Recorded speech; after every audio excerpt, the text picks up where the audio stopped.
the way we went about convincing government to buy trains is that if we went to them and asked them to buy trains at that amount of trains, because we wanted 1,200 trains, and that's a lot of money, that's about 123 billion rands. 23 billion rands. So we told government, listen, we're going to build a factory in South Africa. We're going to make the trains over here. We're going to create jobs, all those things. Government bought into that program because of that. One of the biggest reasons they bought into it. We convinced them that we're not going to buy these trains from out of the country.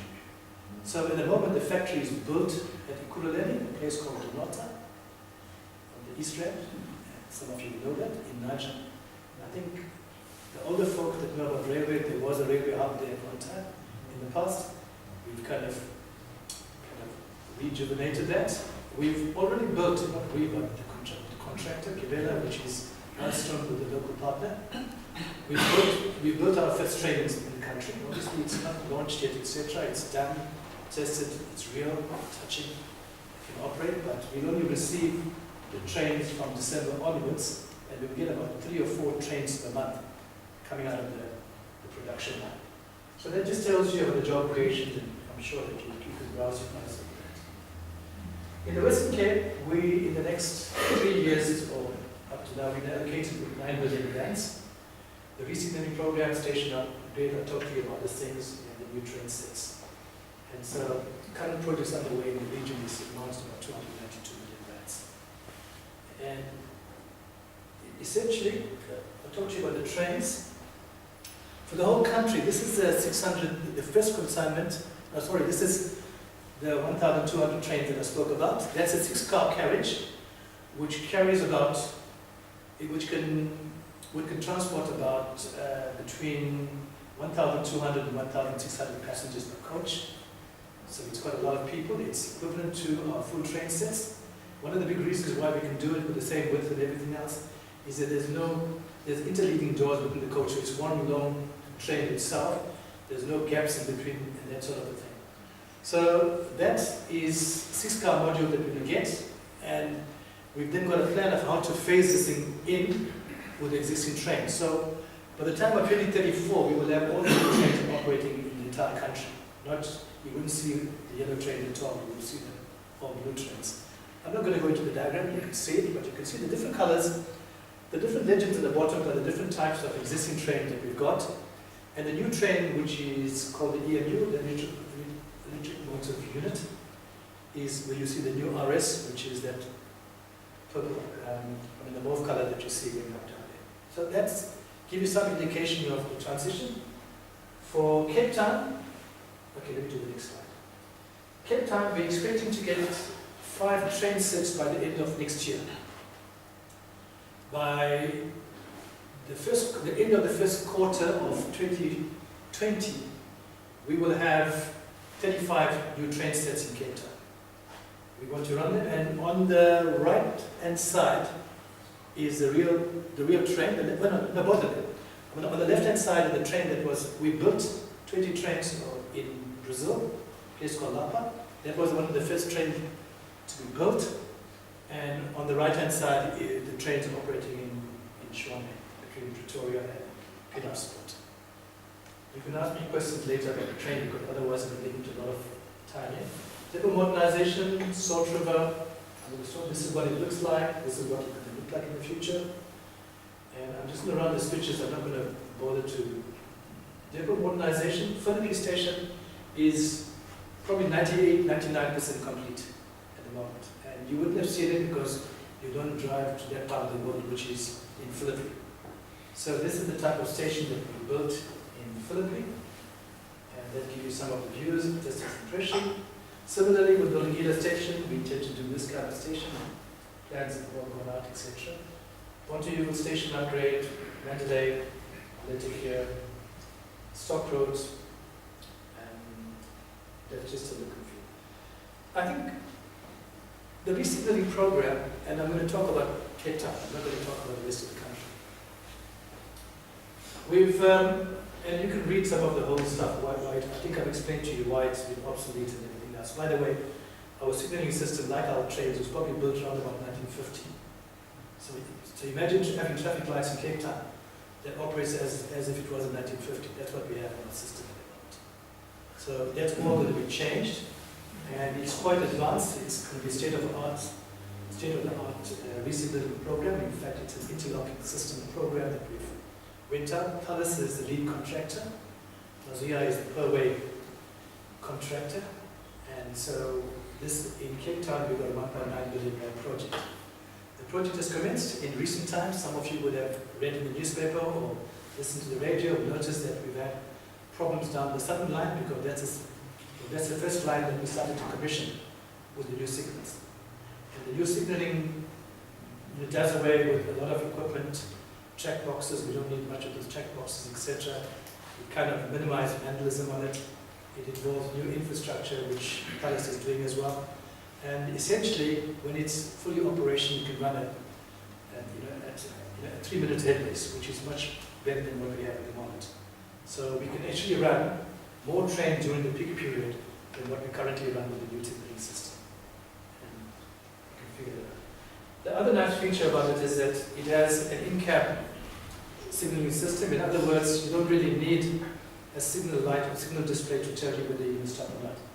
With the new trains, it's linked into it. If the driver disobeys and goes not past the danger advisory sign, the train will automatically apply its own emergency brake system. So there's a whole lot of features we can put in. We can even control speeds in sections. There's a whole lot of electronic systems. It's not yet, we're still waiting the motions of testing, etc.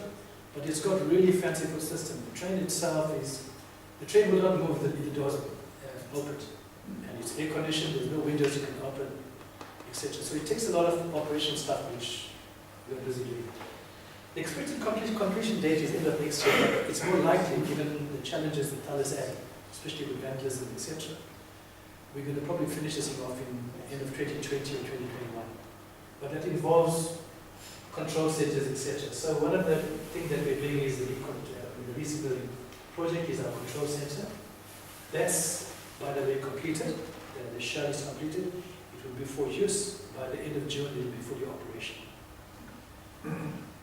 The project itself, this gives you some indication of what it is. Today, we are 66.5% completed.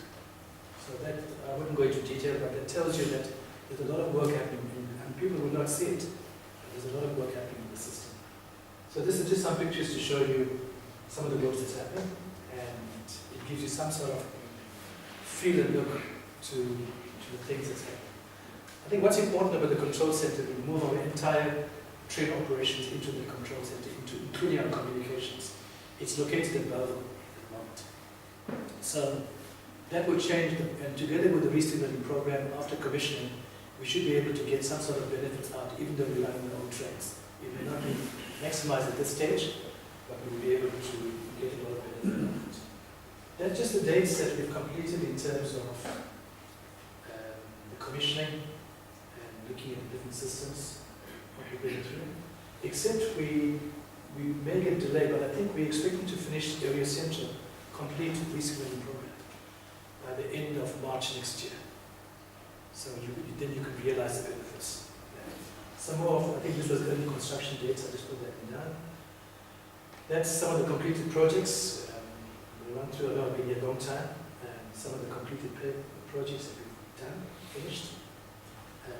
We've got a problem with speed gates, and I must confess, it's a whole lot of procurement issues, litigation issues, etc. So although they were implemented in 2010 onwards, we haven't really kind of realized the benefits of this because of all these legal challenges that we have. Some of these other projects that we've completed, to the control center, we've got external support, and we can't do this on our own, so we're always involved with getting all the stakeholders involved. I've come to the end of the presentation, but I've mentioned a lot, and I'm still happy to take any questions on issues that I didn't cover. Thank you very much.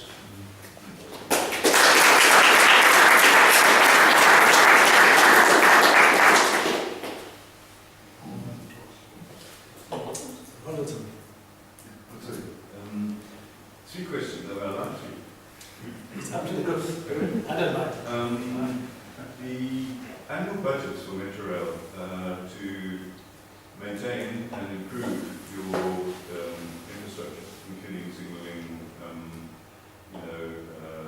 right-of-way, railway stations, spent in the last 20 years on an annual basis. So is Metro spending its budget? Is the budget the problem, or is it the ability to spend the budget? To answer the question, I'll answer one at a time because I think otherwise I'm going to forget this question.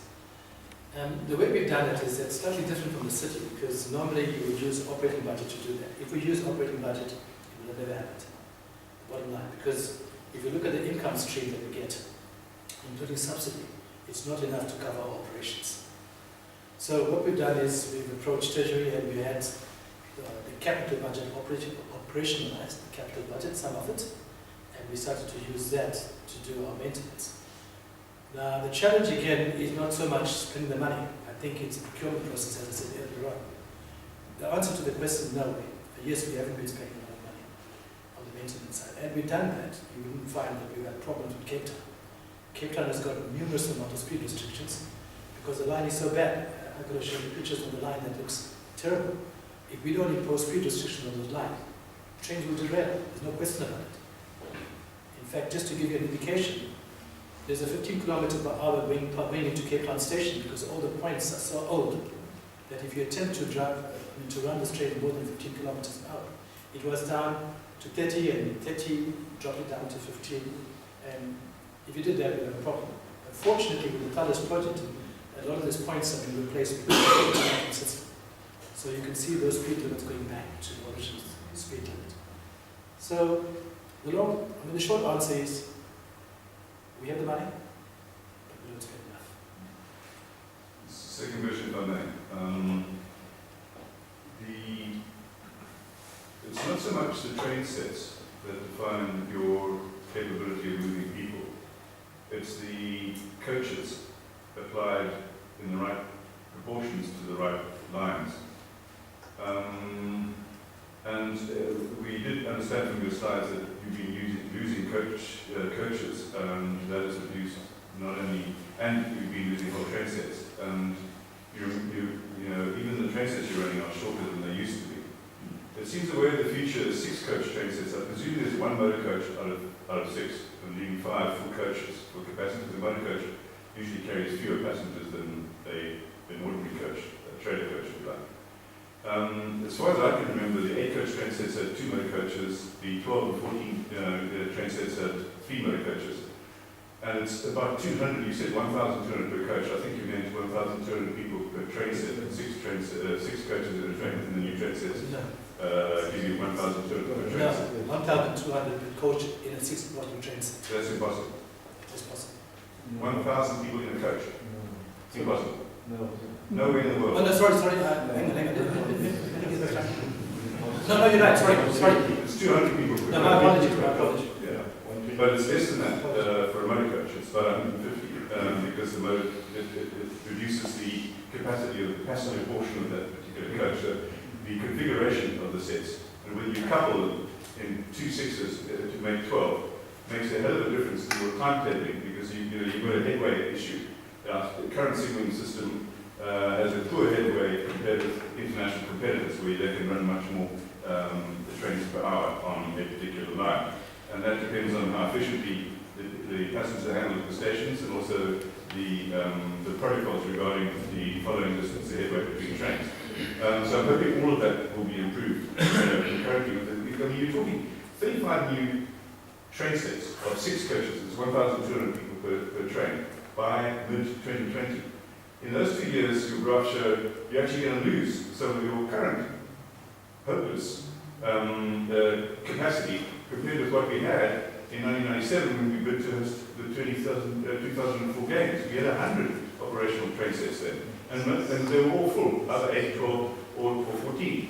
So, I mean, it's going to take some while to actually catch up to where we are now, which is shocking, which is the reason our roads can't cope. I mean, and that's why I believe, sorry, this is not supposed to be questions, not opinion time. I mean, the trouble is, it's 2 sides of the same coin. What the rail can't cope with, the road system has to cope with by public and private. And at the moment, everything's taking strain. And until one transport authority is responsible and one has to kick, we're not going to fix it. Okay, the third question is, a concrete wall 3 meters high. If I'm a thief, I arrive at a wall at vulnerable points in a buggy. I climb onto the roof of the cab. I'm over the fence in 2 ticks. And what I need to get back over is a rope loader or an aluminium loader. Either I need 2 aluminium loaders and I'm on foot, or a rope loader and I'm on a bicycle and I'm over. So what is that doing? And now I'm on the wrong side of a wall I can't see through, and nobody can see, either in or out. Only your drone. Okay, well, I think I'm not going to go into great detail. All your comments is valid, but there's solutions to it which we are currently addressing. I think just on the train sets, it doesn't mean to say that if you look at the graph that I did earlier on, it shows you how we're going to phase out the old trains. Now, what most people don't realize is when we give these coaches to GEOs, when it comes back brand new, it's operational. Now, the intention for us is to prevent the loss of coaches. That's the whole story about it. I mentioned the closed system. So this is a plan that tells you how we're going to increase our current train sets to more over the next year, 18 months.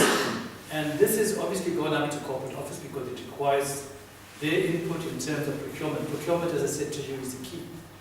They've given us a go-ahead. Obviously, it gets done, and I think for all I can tell you is a plan that we have, and we've addressed exactly what you said. Also, when there's more trains coming to the system, it doesn't mean to say those old trains are going to be phased out. There is still a GEO program which we spend about 2 billion rands a year doing this GEO program. So those trains become available. Those train sets become available. So we'll get to use it. In terms of the wall, I only gave you half of the story of the wall. I think I mentioned to you drones and armed people and everything else. Essentially what we're going to do is use technology to start assisting us with control centers. There's a whole lot of issues that's in it to see how we can avoid people getting in. But once they're in, they're going to get into trouble because there's no easy escape route. That 3.2 meters is quite high because we've now proven that in a section which is critical in the central line, in that section, nobody comes in. So you must go to extra effort to get your buggy to come across, jump over. Now you can simply walk across and do what you want and get out. So it's quite a big difference. I hear where you're coming from, but I guarantee you there's a response to that as well. Next question. I hope I answered your question. Eddie, I have 2 questions, and one is maybe unfair to ask because it was before your time at PRASA. But when I came to this country, now more than 17 years ago, there were meetings about the public transport situation and the fact that if maintenance is not stepped up, the system will fall apart in the next 15 years. It has taken 17 years, but we can all conclude that the system has been falling apart over the last 2 years. Why hasn't that been addressed? We knew 15 years ago.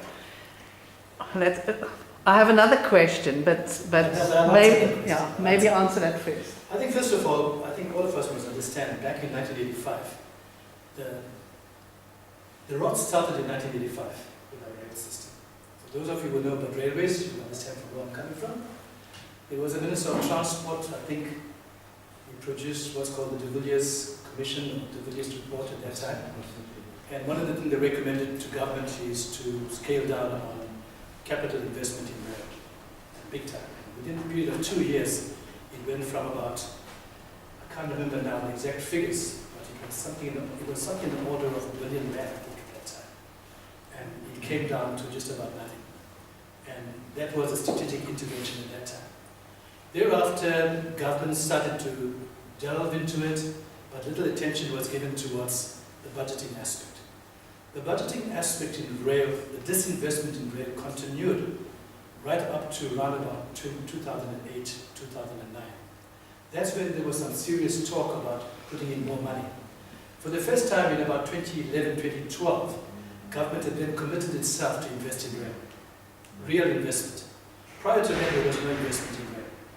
Issue on maintenance, I will tell you that PRASA needs to take full responsibility for that, because that should be the fundamental issue. But at the same time, they would come back and tell me, and I'm not sure, that they had serious funding challenges, and within the funding regime that they had, this is what they could do.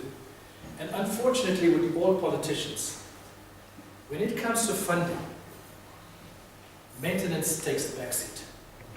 Whether it's roads, whether it's railways, and I can talk from experience both on rails and railways.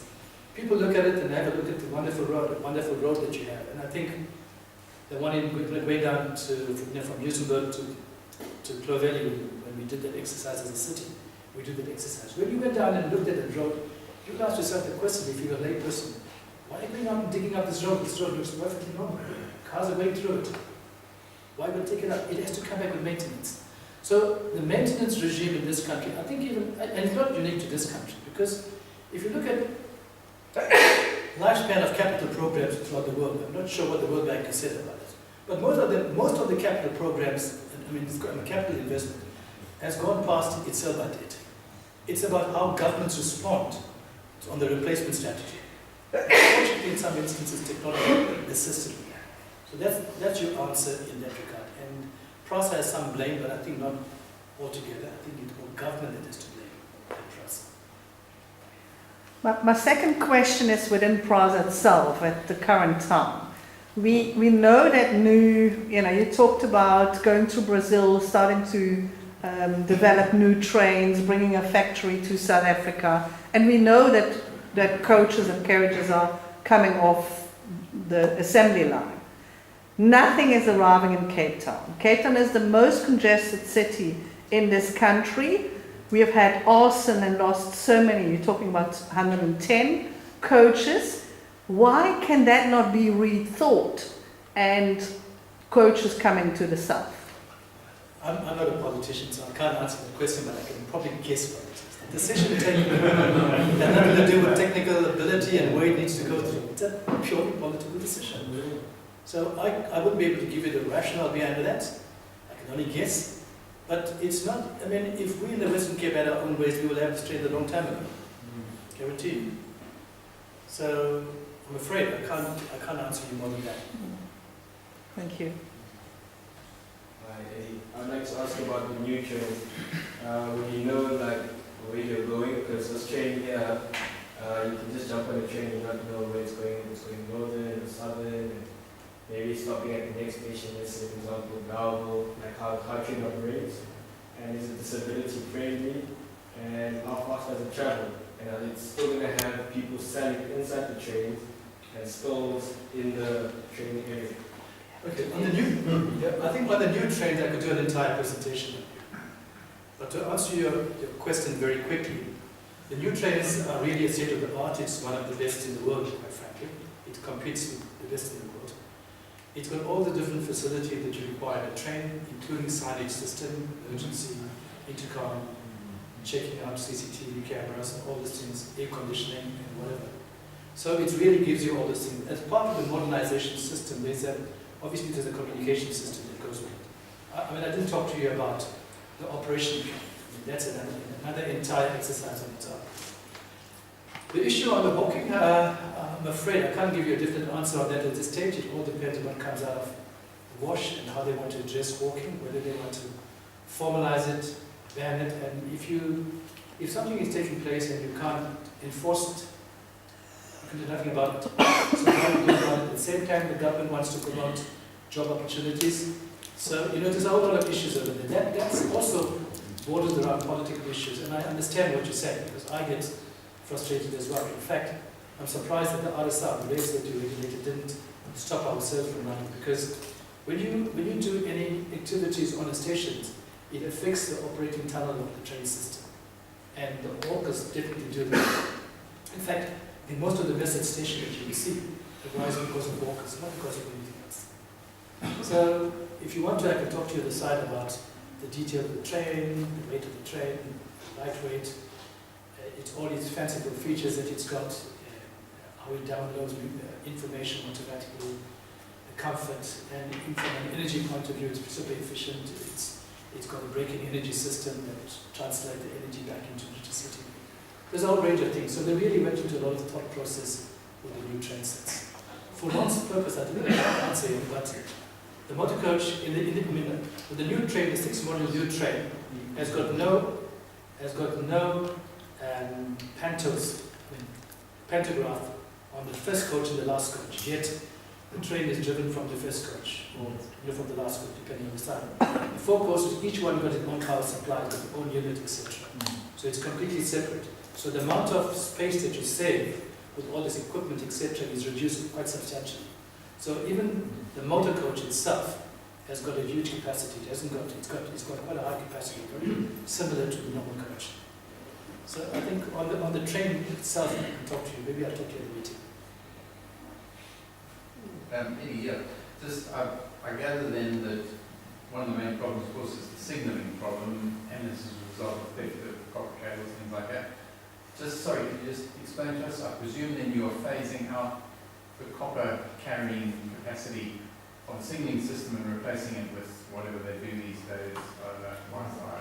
Well, it's Wi-Fi, fiber optics, and so that will greatly improve the situation. we're minimizing the copper quite a lot. There may be some small elements of copper in the new resignaling system, but it's a hell of a lot less. I think I've got a slide somewhere else in my other PowerPoint presentation to show you. But we're reducing that quite a lot. And I mean, I think the only thing that we can't change is OHT. Just clarify, I'm still confused. The overhead copper cable, is that still going to be there? It has to. It's carrying 33,000 kilovolts. No, I understand, but I mean, if vandalism is the big problem, why don't you use diesel electric, diesel locomotives? No, you see, that's not so much, that's not an easy thing to vandalize. It's not an easy thing to vandalize. To go back and play around with 33,000 kilovolts. Yes, some people try. There's been problems when we have town voltage, etc. That's not really the problem. Okay, so that's not where the big problem The is. problem is the copper communication system. Okay, thank you. Sorry, you just paint us a picture about the staff unit, Staff. Staff, yeah. Yeah, I mean, it is the language, specialists. You know, in PRASA, To there's do all of this fantastic stuff. I mean, listen, there is a program, also as part of the new train system, there's a huge training academy that's been built, that is in the process of being built as we speak.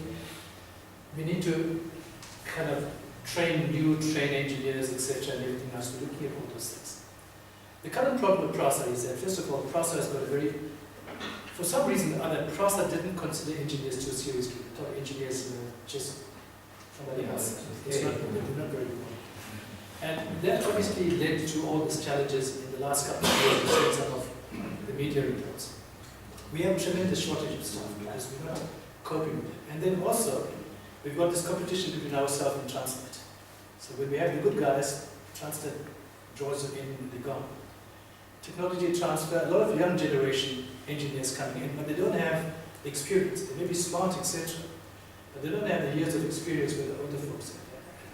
So as the older guys retiring, it's creating a void, and that's a challenge for us as well. So we kind of, on the train side, we've supplemented that by using Gibella on an 18-year maintenance program, so they will be part of the process. So we kind of supplemented it. I think that in PRASA, with staffing issue, the challenge was that, and maybe I was saying this again for trouble, but they started looking at job creating opportunities, but they looked at the wrong area. Like, you don't need access controllers at station. You need access control systems. And a large portion in the Western Cape is either access controllers or protection services official. The two constitute probably about 75% of the staff in the Western Cape. Now, in theory, any good railway system will have the bulk of the people will be in the engineering unit, especially in maintenance. Because all maintenance is done in-house, it's not done outside PRASA. Unless you're talking about macro maintenance problem. So yes, we've got a challenge. Will it be solved? They've got plans to try and address it. And you gave the motive for the vandalism, and clearly the gangs have a business plan that works. But has there any motive been found for the arson? Was this orchestrated, or why was it, or is there this huge problem with just destroying stuff? I actually don't know the answer to this because I can only guess. Because you see, what we've noticed is that the commuters don't vandalize the trains. They're quite smart, in Cape Town in particular, not like in Germany. The commuters don't burn train. It's something else that's intervened because the commuters know If they destroy the train, they don't have a train to go the next day to work. So we found that out, that much we are aware of. We don't have a problem with the community. In fact, some of the commuters have even reported some of these incidents to us. So I really don't know the answer. I can only guess. It could be sabotage deliberately. It could be another industry that's involved. It could be internal, disgruntled employees who understand the system, opportunists. I don't know. So no one's ever been apprehended. Well, remember, we're not the police service. We can, we pass it on to the police. You see, PRASA doesn't deal with crime. This is where the problem we have. We're not here to address crime. Crime spills over from the surrounding communities onto the train. Now, in communities where you don't have this crime infested, you find that there's not much crime on the train, there's not much crime, on the vandalism system. And it's strange enough. The Cape Flats line has got very little vandalism on it, which is amazing. And it's completely open. Right, I know we're running out of time, but let's take a few questions on this. And then let's, two more.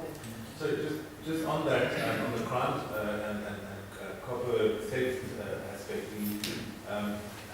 one of the failures is probably at least in intelligence. There's been a failure on that side to actually properly try and investigate and try and get to the cartels and the main driving force behind some of these